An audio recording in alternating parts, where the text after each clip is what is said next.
this section.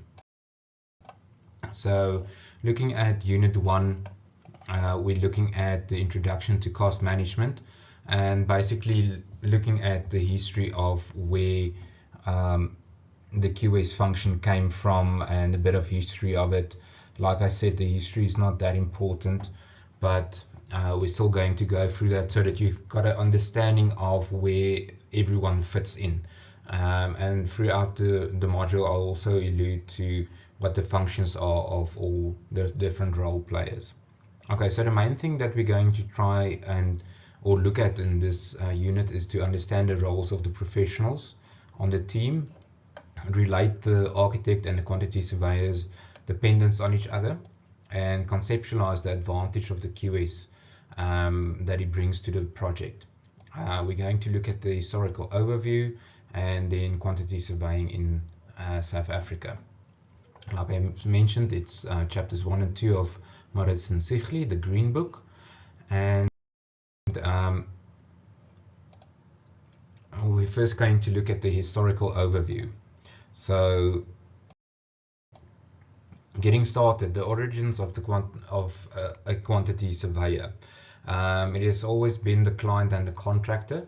So what you've learned from construction contracts, which you had with Mr. Huggett, basically is that there's a contract between the client and the contractor. There's no contract between the architect or the professional team with the contractor in the South African law. Usually, depending, obviously you can have that, but for our purposes we're just going to look at the normal standard arrangements of most projects as per the JBCC. The FIDIC usually works like that, the NEC and the GCC as well. So we're not going to focus on a turnkey type of contract where the contractor appoints the professional team to do the design for him on behalf of the client. So we're just going to focus on the traditional contracts arrangements. So in the olden days, we used to have a master builder. In loose terms, the entire professional team was covered by the master builder. So he did the design. He even at the early stages, he was the builder as well. So he did the design, the building, and everything on behalf of the client. So over time, that changed. So the QS actually dates from the 19th century in England and was known as surveyors. If you look at the profession in Britain still, you're a chartered surveyor when you're a QS in Britain, although the term QS has been adopted as well. So it's a surveyor is used in a loose term in that area. Not to get confused with a land surveyor, which is the person that actually does the measurements of the site and so on. Okay, they were mostly used by the master tradesmen to calculate final costs, and then the owner did not like this and wanted to know the cost beforehand. So later on, the clients wanted to get a quote before they actually started construction. So the contractors had to submit quotations and had to measure the drawings themselves, and only the winning tenderer would be able to recover that cost and the time that he put into that tender or quote that he had to prepare. So tenderers then pulled together for measurements and shared the cost by adding it to their tender price, and a certain amount of collusion actually took place. Then what happened was the client caught on to this and appointed their own surveyors to look at their own interest, and then through the Commonwealth quantity surveyor, the profession spread throughout the world. In America, for instance, you don't get quantity surveyors, you get cost engineers, which just basically does the same as quantity surveyor. So looking at Quantity surveying in South Africa, it was mostly influenced by the political and economical changes. Agricultural, South Africa moved from an agricultural-based economy to a mining economy, which stimulated a lot of growth. And in the 1870s, diamonds were discovered, and gold in 1886, which had a big influence on how things were done in South Africa. So early influences by architects. So the mining activities attracted a lot of architects from overseas to come to South Africa with the gold rush and the diamonds that was found. Mainly came from Britain and settled in Joburg and Pretoria and in the coastal towns also. They had some experience of quantity surveying, but they used to do it themselves. Okay, so you can see there was a need, and then the architects fulfilled that need. It was mostly found lacking and started in, what happened was architects started specializing in quantities, and then in 1896 fully qualified QSs started to arrive also from overseas. And then the war happened in 1899 up to 1902. And then after the Union of South Africa in 1910, the war and the Depression had prolonged effect on the industry, and the Union Public Works was established, which included architects and QSs afterwards. The London method of measurements were adopted, and with the advent of more complex buildings, added emphasis was put on to measurement information. So the more complex the projects became, the more important the quantities actually started to become. Okay, and then voluntary associations was formed in 1905, the Transvaal Society of Quantity Surveying. In 1908, it developed into the South African Institute of Quantity Surveying and became affiliated with the Chartered Surveys Institute of Britain, these days called RICS, the Royal Institute of Quantity Surveyors. In 1926, architects and quantity surveyors' name were protected by the Architect and Quantity Surveyors Private Act, only the names and not the function. Okay, so you could still practice as a QS or an architect, although you didn't use the term architect or QS. Okay. Then the Institute of South African Architects, ISAA, incorporated the incorporated QSs in the association. Then the Second World War happened. Steady growth through the 1930s, and the Second World War, people left the offices for the war, so everything basically stood still for a while. After the war, consideration was given to those that had served, and students were accommodated also accordingly. Preference was also given to firms with active serving members. So you can see how it influenced the profession, the war as well. Then the Republic of South Africa in 1961, 31 May, had a little effect on the different chapters of the association. And then in 1970, a new act was published and the South African Council of Quantity Surveyors came into effect. Okay, so you can see the first mention of council started, together with the Architectural Act. So this is basically where a fully fledged council for the architects and for the QSs started. There was the association and the council, with the common interest and administration by the Association for Architects. So you can see the two councils existed, but the architects and the QSs were still served by a single association. Then in 2000, the Construction Built Environment was introduced, which included the Quantity Surveyors Act, and this is basically what we're going to focus on. So this is very important. All of the rest is just background to to what we're going to do here. So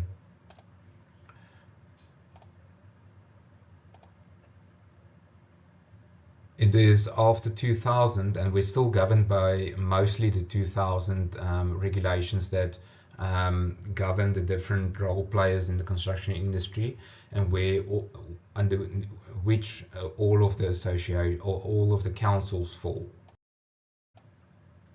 So this diagram is very important in your book, and you will definitely get a question some other time on this.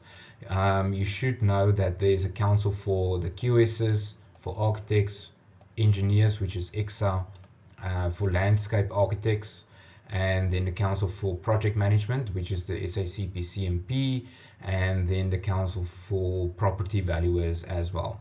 Okay, and then what you can see is all of them fall underneath the council for the built environment. Okay, the main function of these councils is to regulate people registered, and it's to protect the public, to protect the professions, and to assist in the training and education of people wanting to register as a professional QS or architect. These councils all report to the minister. It is reviewed by the built environment and coordination liaison with key statutory bodies, like for instance the competition commission, etc., etc., and then review of appeals arising from disciplinary hearings. There's a couple of people that do practice without the necessary registration, and many of them are prosecuted and or stripped of the professional registration if they did anything illegal. Okay, so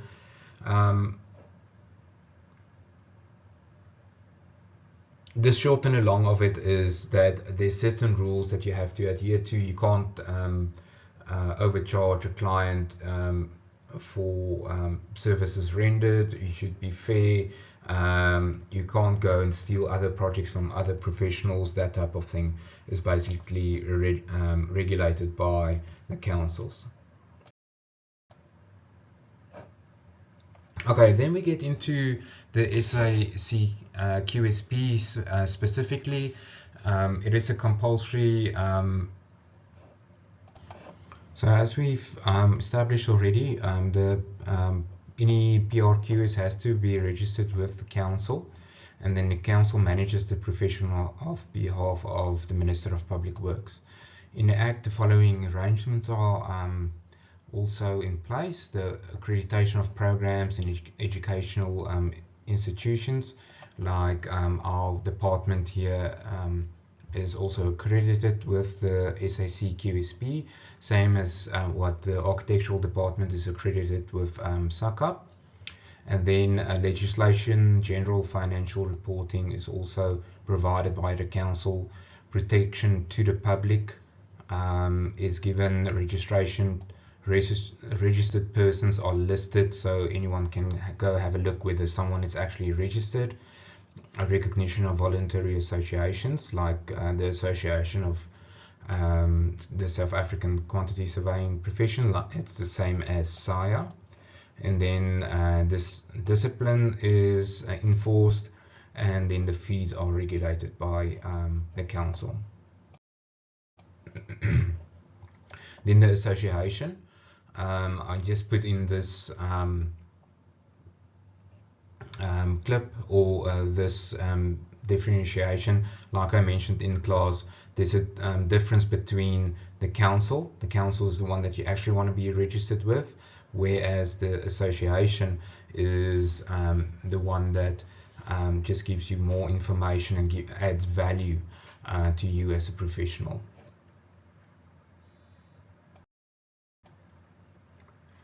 Okay, then the building information modeling. I'm not going to go into this. I've basically said what I wanted to say in class, but the main thing is we've still got a bit of a way to still go. So I just put in the different levels of BIM information. here for you where quantity surveying falls within 5D BIM, programming is 4D BIM, and then engineers, architects, the actual model developing is 3D BIM. Lifecycle planning is 6D BIM, and this is one that the facilities managers usually use. Is once a building is complete, more software can be incorporated into the model to actually assist with the maintenance of a building. Okay, and then you can have a look at this different chart. You might experience this differently, but I just put this in to give you a bit of a guideline of any new technology that we go through. We go through a process of a bit of a hype. This new technology can solve a lot of problems. Then you realize you need to actually implement it, and then we go a little bit backwards, and then we realize if we use it smartly, we can actually improve our processes. So this is more or less the loop that we go through for each new technology that is implemented. Okay, and then we've got that little video that explained what the professions are, and then there's a link here that you can copy and paste in your URL that you can actually and then you can watch the video again.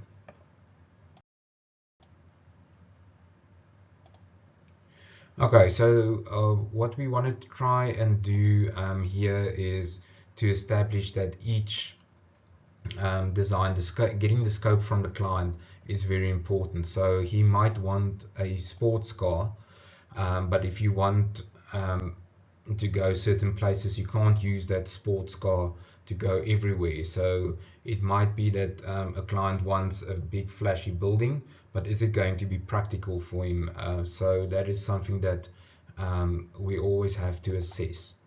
So it has to be fit for purpose. Cost controls starts at the design of a new building.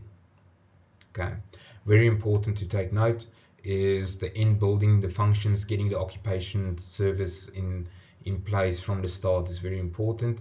Getting that all the necessary design into the building. It doesn't matter that you have a building standing, but if you can't sign off the electrical installation or the mechanical installation or the ventilation also, or in this case the fire escape, which is required for buildings of this size, then the whole project can fall flat because of it not being in the design and within the budget. So one has to think about everything before you actually kick off the project. Okay, and then yeah, what do you think? You can send through any feedback if you think if you've got questions or so. Okay, then we start with chapter 2, the roles and the functions. So we're going to go into it in a little bit more detail. Services provided by the cost engineer or QS, cost advisor, whatever you want to call it, with comprehensive knowledge of the construction industry. He has to have some sort of experience in the construction industry to enable him to give you advice. He advises on the size, the standard, and the cost of the project. He looks at the economic scale. The main thing is to fit within the budget. We're looking at the budget. What can we build within this budget, etc. So collaboration and cooperation with other members of the design team. This is a good function that the QS usually brings to the table because they have to put the cost together from the engineers and everyone. So they have a big influence on the risk management already, and the QS actually has a big function to play within the broader terms of project management because they are the first people that actually try and make this project feasible, and to do that you have to think what would the engineers bring, what else is needed, the practical side of the project. So the tender procedures and the contracts, also a very strong function that the QS brings to the table. And then preparation of tender documentation. It's probably one of the biggest things that the QS brings to the table is the actual documentation that goes out on tender, and then the implementation of financial control. Then services provided, day-to-day, cost estimate budgets, and other information in the design stage, bills and other types of pricing documents, other procurement documentation, elemental and other standard forms of cost planning, what we're going to look at in this module. Tender evaluations, valuation of monthly payment certificates, final accounts, calculations and price fluctuations, comes in with cost controls, variations on statements, same, also cost control, variation on work done, certification, also cost control. Then other professional services is specialized projects, advice. It depends on what you're exposed to and what your experience is. Negotiation of rates with the contractor if for some other reason there's something new or something changed, the QS usually negotiates with the contractor. Cost plus and lump sum projects, project quantities and engineering work on other types of BOQs, financial and feasibility studies, possible returns on investment, act as principal agent on projects, value buildings for insurance purposes, interpret construction contracts. He can act as an expert witness, and they participate in all forms of dispute resolutions.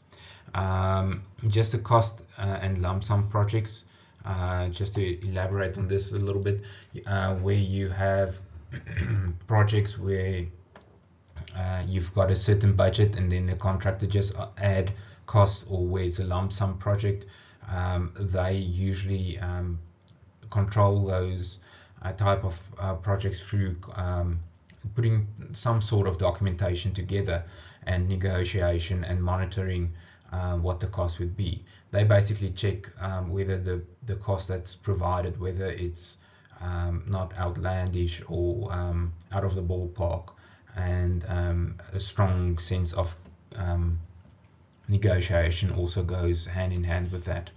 Something extra in practice, when you appoint a QS, look at this, the QS fees. So this is what we're going to look at the different functions of the QS. I'm not going to run through all of them. They are stipulated in the study notes and is fairly straightforward and self-explanatory. So looking at project management, and this is what we showed, what I showed already. Basically what you need to take away from this slide is that we are governed by the 6 stages of project management, and we've got stages 1 to 6, and we will still elaborate on that. Okay, so we've got the inception, design, development, implementation and all construction, and commissioning or handover to the client. Okay, so just to look at the risk factor, the farther the project progresses, the higher the risk. So your cost of making any changes has a low impact. So if you make a change at the beginning of a project, your cost of making that change is quite low. As you progress through the project, your risk of cost implications goes up. Then the stakeholder influence, risk or uncertainty. When you start out on a project, your risk from stakeholders is quite high because you're still establishing what the scope is. Remember that slide between the Burj Khalifa and a small house? It really makes a big difference on what the client actually wants, and do they have, for instance, a simple thing is, are the stakeholders or the client actually the owner of that plot of land? That type of information you need to gather, and here, does this person really have the funds to fund this project? is there a communal buy-in into this development or not?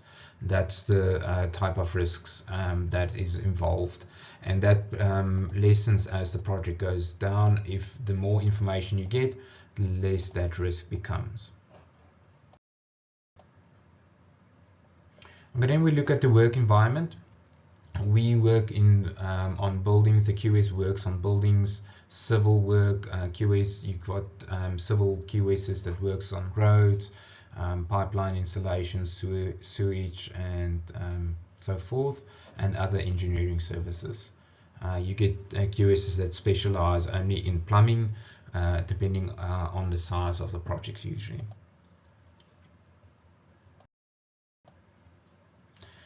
Okay, then we look at the procurement processes. One of the most important functions of the QS is to provide a basis on which the progress and payments are done.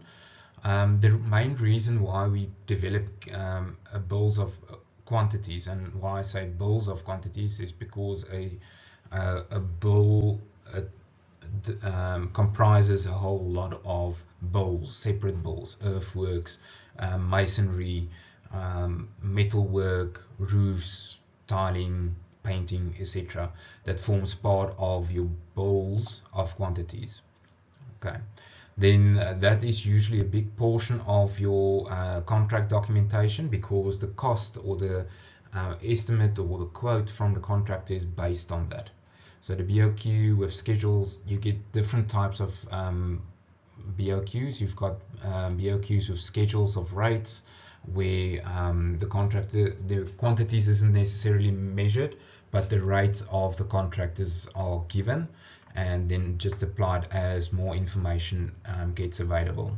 You have lump sum contracts where contractors just give a lump sum for the project. Many home builds are like that, where the drawings are given to a contractor and they give a price. Okay, it will cost me 8,000 rand per square meter to build this building. It will cost you 1.5 million, and that is in the cost. That is a lump sum cost given. It's not broken down into different elements or items. And then you've got cost plus contracts. These contracts are usually contracts where the client provides material, and then the contractor adds a certain amount on top of that for labor or so only. Then you've got package or design and build or turnkey type of projects, where the contractor basically does everything, very similar to the lump sum contract, but the design and so on is done by the contractor himself. So where the term turnkey comes from is the client just asks, I want this type of building. I just want a key to start the building or open a building and take occupation of the house or the building. Okay, then we look at the different stages. Okay, I'm not going to go through this because this is quite mundane, and what you should have a look at is please read through all of the items that the QS is supposed to do within the inception. I'm just going to scroll down to the outcome. Okay, so at the end, the scope is agreed after stage 1. The agreed services is decided, and the signed client QS service level agreement is signed. Look at again here, the scope of the services is defined. So he still advises on the economic factors, like if you want to do a certain type of development between a residential house and a commercial house, there's certain factors that has to be taken into account. The cost per square meter also has an influence, etc. Then in stage 2, I just had some examples of stage 1. So usually in stage 1, the professional team is identified, although the professional team can grow as you go through the design process, and when you see, okay, we need a mechanical engineer, a design and install mechanical installation won't necessarily work on this project. Okay, and then I just added, I think it's from stage 2, just some examples. So concept and viability, this is a very important stage in the project. So agreeing the documentation program for the contract. So the program is decided on, attending design consultancy agreement of meetings, reviewing the evaluation concept in conjunction with the professional team. Are we going to build a 300 square meter house, or are we going to build a 100 square meter house? That type of decisions. Receiving relevant data from cost estimates.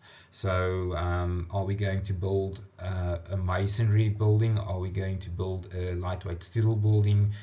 These type of decisions are taken. Okay, preparation of preliminary and elemental or equivalent estimations of the cost, depending on the availability of information. Assisting the client in preparing financial report. Auditing space allocations against initial brief. Is the occupation schedule from the client, is it going to meet the requirements? If he wants a 30 key hotel, will his budget allow him to build a 30 key hotel or not? Liaison with and cooperation with providing necessary information to the client, principal consultant, and or professional consultant. And for which the following deliverables are available. So these are the deliverables of stage 2: a preliminary estimate, elemental equivalent estimate depending on the availability of information, space allocation audits, and yeah, that is what the outcome of stage 2 is. So looking at stage 3, this is stage 2, and this is just the example. This is a project that we had in BlackRock. We got the following type of design, just a concept that was given to the client, so we didn't have a lot of detail. What we could do, we were provided with a basic layout of the project, and we could actually measure all of the different elements, all connecting it to the rate per square meter calculations, and all of those rates were determined for each function. So we had a little radio station here which was a bit higher. The rate was also higher because of the square meter. So as your square meter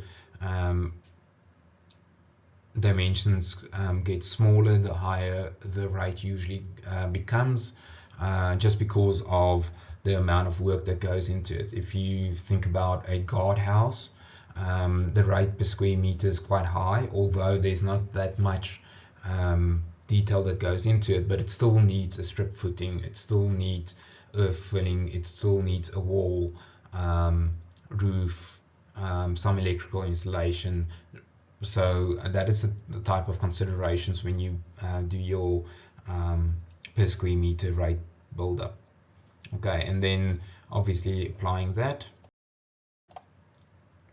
So this is just a summary of that type of calculation, and then we highlighted the items that cost a lot to the client. So the structural installation, the paving and the roadworks actually took up a lot of the installation cost for this specific project.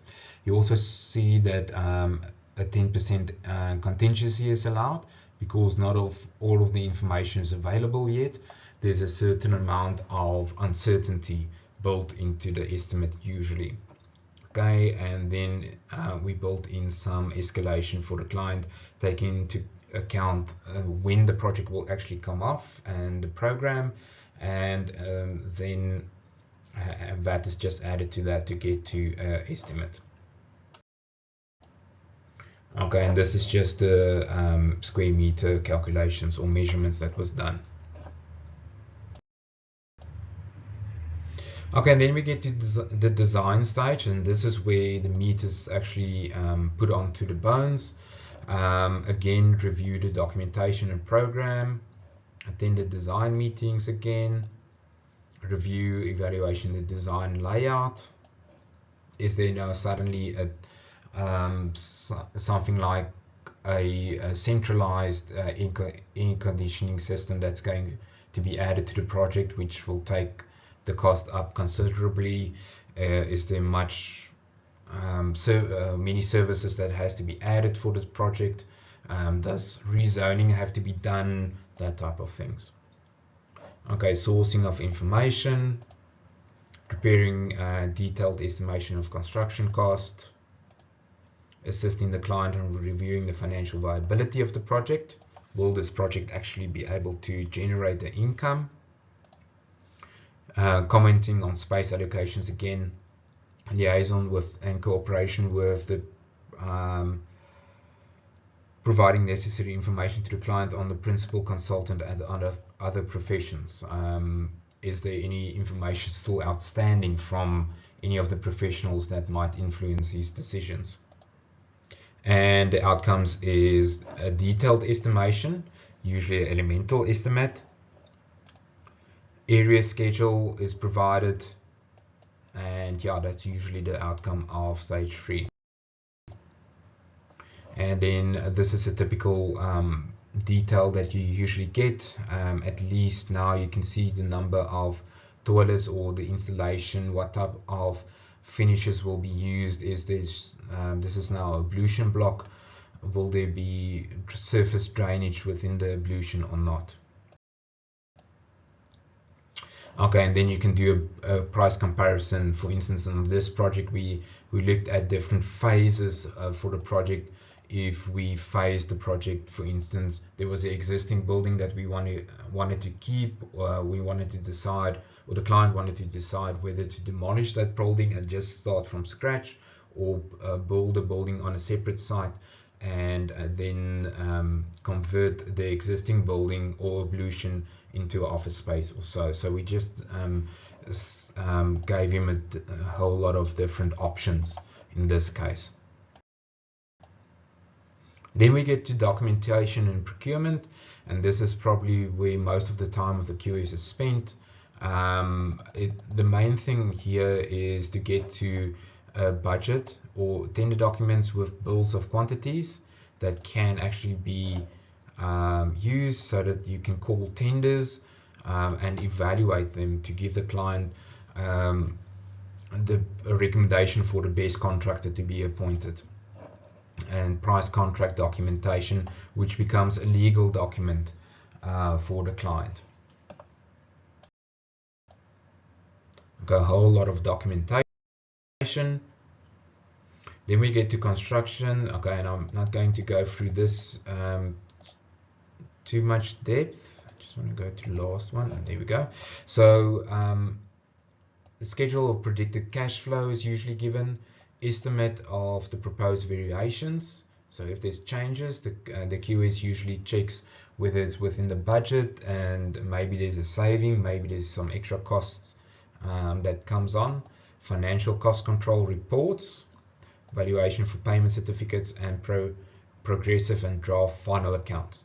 Now the final accounts we'll get into later on, but this is the final cost that is signed by the client and the contractor, saying, okay, this project is done, this is what is outstanding to the contractor, or this is something which is due to the client.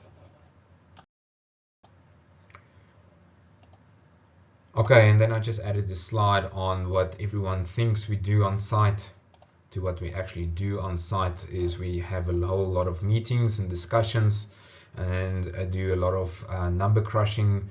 Here, what information is outstanding, what drawing still needs to be issued, where we will have challenges connecting to the existing services, and so forth and so forth. Okay, and then here's the slide that relates to that initial scope. Are we going to build this type of building, or are we going to tackle a major project where a whole lot of expertise is needed? Then we get to the closeout. I'm just going to run through these. It basically comes down to the final account, valuation of payment certificates, and then the final account. And if the QS does his work throughout the project, this is usually a smooth process because the final account is already done before the project is actually closed out. There's no back and forth between him and the contractor, and negotiations and so on is usually sorted out. And then, very importantly, the final account is then used by the QS whenever he does new calculations for a new project. Okay, and then this is what you want to try and avoid with postponing your final account, is to sort it out early on. Okay, so what we try and do is a constant calculation of buildings, keeping the as-built up to date as we go along. A whole lot of paperwork, administration, and keeping track of everything that goes on is very important. And then reporting, unfortunately, we have to keep up to date. Then at the end, we give over the keys to the client. All the keys are marked for which door, and that's also quite a long process, but in the end, that's how the key is handed over to the client. Thanks everyone. Remember to send through any questions if you do have, and yeah, hope to see you guys again.